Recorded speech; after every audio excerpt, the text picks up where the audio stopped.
Are funerals allowed in the state of New Mexico? The state is allowing houses of worship to perform ceremonies, but citing funeral homes who have gatherings of more than 5 people. ABC 7's Kate Beery reports from one of the homes cited from our New Mexico Mobile newsroom.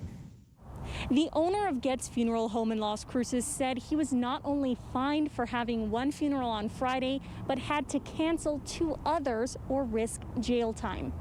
When a loved one passes away, their spouse lives that day every day for the rest of their lives. A funeral gives a centralized spot for people to come together and express their grief.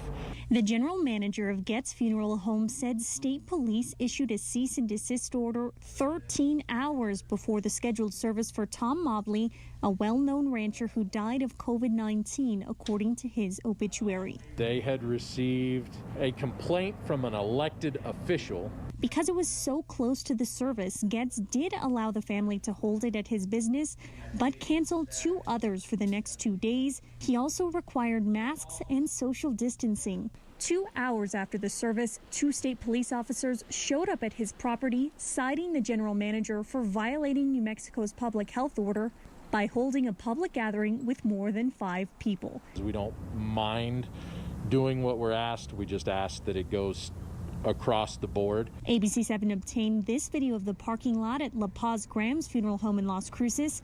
A manager said there were 35 to 50 people who attended, but that the home rotated out groups of 5 visitors.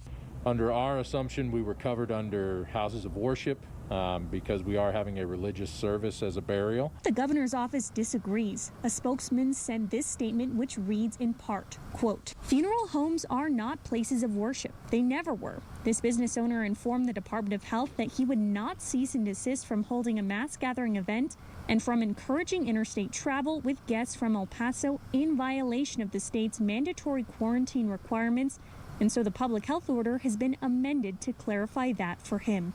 According to the spokesman, the home could be fined $5,000 per day if he, quote, persists in presenting a public health menace to the city of Las Cruces in the region in spite of repeated warnings and clarifications, end quote. Every funeral home in the state has been practicing the same practices we do. Getz is now forced to scale back any funeral service he has to 5 people or less. If he violates that, according to the public health order, he could be hit with a fine of up to $100 or up to 6 months in jail. Reporting from Las Cruces with our New Mexico Mobile Newsroom, Kate Beery, ABC 7. And ABC 7 did reach out to state police to see if the agency has cited any other funeral homes in town. A spokeswoman said he would look into it.